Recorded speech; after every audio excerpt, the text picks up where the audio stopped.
In this The Ascent Best Skills, Attributes, and Augmentations guide for your builds, I'll be going through the different skills and attributes in order to enhance the raw power of your augmentations or special abilities. I'll also discuss how these augmentations function and how it can affect your builds.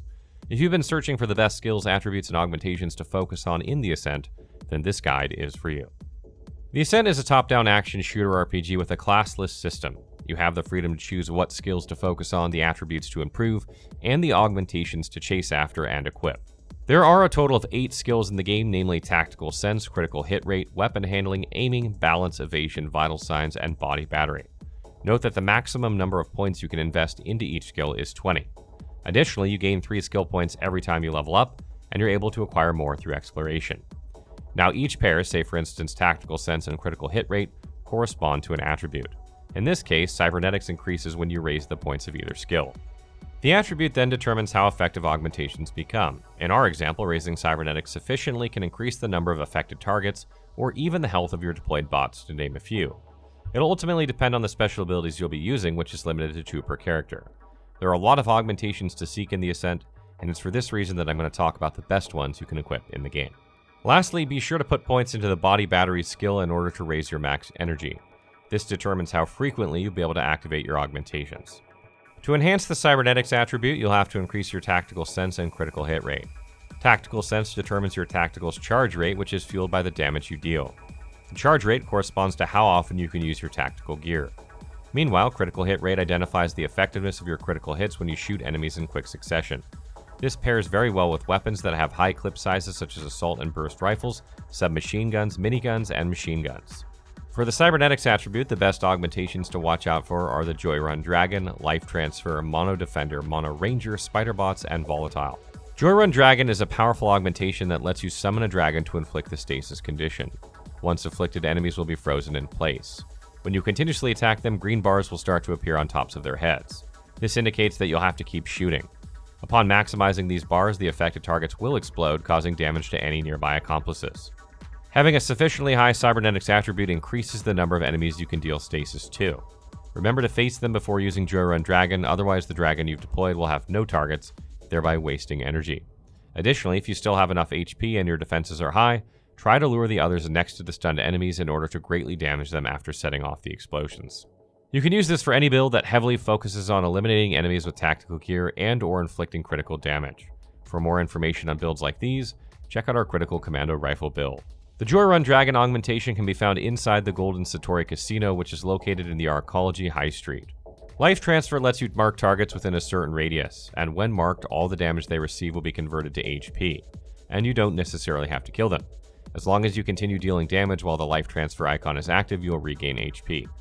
This is a very suitable augmentation for builds that wish to focus on other skills rather than dumping points into vital signs to raise their character's maximum HP. To make the most of this augmentation, it's best to activate it when there are a swarm of enemies in the area and while you have half of your HP. You can then detonate grenades via your tactical gear or activate your next augmentation if you have extra energy to ensure that you get the HP you need. Increasing your Cybernetics also raises Life Transfer's AoE. The Life Transfer augmentation can be purchased from the Grafter for 30,000 U-Creds. To earn a lot of U-Creds, be sure to check out our The Ascent Tips and Tricks guide, Top 10 Things All Players Should Know. Mono Defender allows you to summon a durable monobot which is aimed at protecting you while dealing melee damage. This works well when you immediately deploy the monobot at the start of an encounter, so you can hide behind it right from the beginning.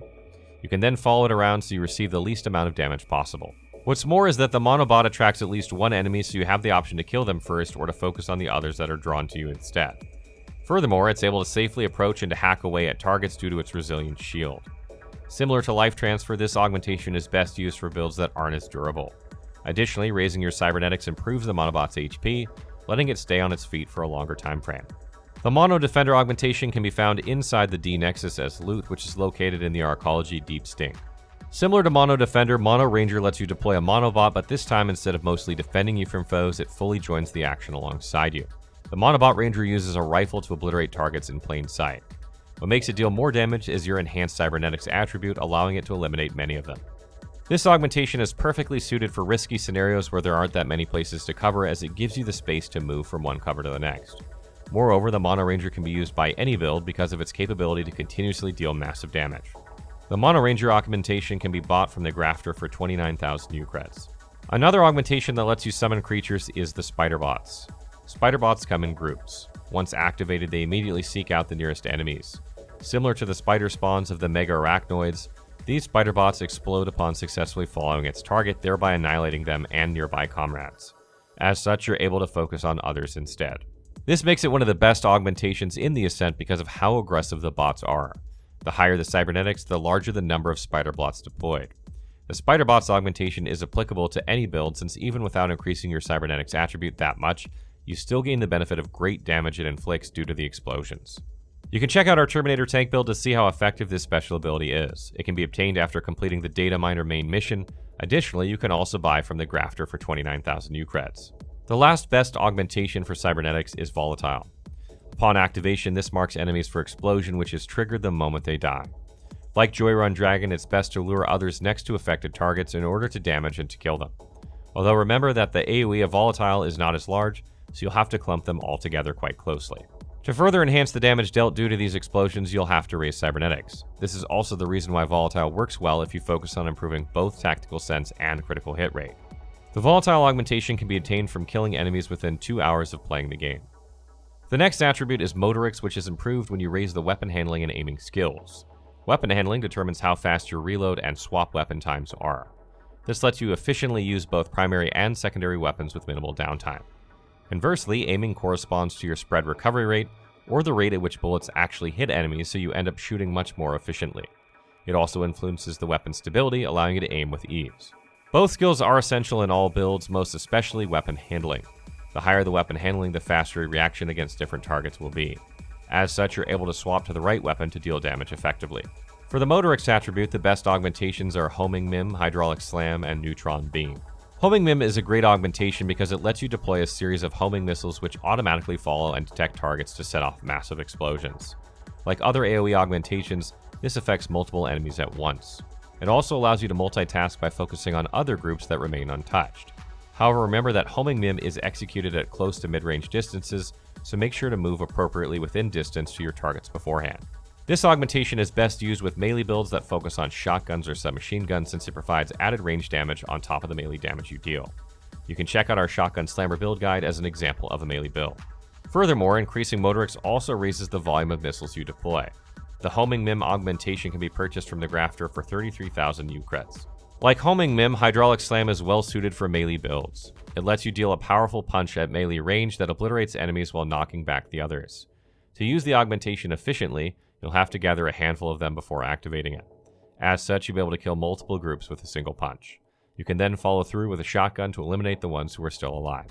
Just be careful to manage the number of enemies you'll be consolidating, especially when your level is low, because you'll end up dying. To reap the full benefits of Hydraulic Slam, you'll have to sufficiently increase Motorics to about 30 points to greatly increase its damage. The Hydraulic Slam augmentation can be bought from the Grafter for 26,000 U-Creds. Neutron Beam is a robust force of energy in a straight line that melts armor to cause great damage. Just remember that it takes 1 second to activate, so you'll have to stay away from enemies beforehand. Furthermore, you'll have to be careful of strong hits such as Papa Farrell's swipes, because it's able to disable your Neutron Beam. Remember to avoid using evasion when this augmentation is in use, since this action also disables it. The Neutron Beam augmentation is best for builds that utilize high weapon handling and aiming skills, as they lengthen its duration when your Motorics is enhanced. It can be purchased from the Grafter for 30,000 U-Creds. The third attribute is Frame, which is increased when balance and evasion skills are improved. Balance reduces the movement penalty you incur when you fire with heavy or excessive weapons such as miniguns or rocket launchers. It also determines your resistances from stuns and knockbacks. Meanwhile, evasion reduces the cooldown period of your ability to dodge attacks. The higher it is, the more frequently you can evade. For the Frame attribute, the best augmentations to seek are Propulsion Leap and Stasis Stomp. Propulsion Leap launches you mid-air. After a millisecond, you slam into the ground, causing an enormous explosion that destroys enemies within the area of blast. What's amazing about this augmentation is its range, because you can control how near or far you have to jump. Simply pay attention to the red circle underneath your target, and then activate Propulsion Leap. For best results, ensure that there are several enemies in the AoE to blow them all up. Although remember to avoid launching from any cover such as counters, because their jump will be limited, so you won't be able to land where you intend to. To maximize the benefits of this augmentation, it's best to equip it when you can create a build that utilizes heavy weapons coupled with agile movements for quick evasion tactics. The more points you put into both balance and evasion, the more damage you inflict. The Propulsion Leap augmentation can be obtained by completing the Foreign Code main mission or the Dark Horse side mission. Stasis Stomp sends enemies floating into the air while inflicting stasis thanks to the sheer strength of your stomp. You'll have to keep shooting at them by aiming high to trigger their explosions. The key with Stasis Stomp is to activate it at close range, making this augmentation best for melee and tank builds. With a highly durable character, you'll be able to approach targets without hesitation. Like Volatile, you'll have to lump enemies together. Those who are unaffected should be lured into the AoE to be damaged by the explosions. Because of the frame's attributes' influence on the duration of stasis, you'll have to raise its corresponding skills accordingly. The Stasis Stomp augmentation can be obtained after completing the double charge side mission. The last attribute is Biometrics, which is raised when you enhance Vital Signs and Body Battery. Vital Signs boost your max HP to improve your survivability, whereas Body Battery increases your max energy, as mentioned earlier. For the Biometrics attribute, the best augmentation to get is Overclock. Overclock is a support augmentation in that it increases the time by which you reload, regain HP, and regenerate your tactical gear's charge. You'd want to activate this first if your HP is less than 50% to adequately prepare yourself in combat. The Overclock augmentation is best used for builds that aren't heavy duty, meaning those with little to no Vital Signs points. It can be acquired after finishing the one more rep side mission. Be sure to check out our Ascent build guides as well as the official Ascent wiki if you have questions about the game. What did you think of our guide? What builds have you been creating? Let us know in the comments below.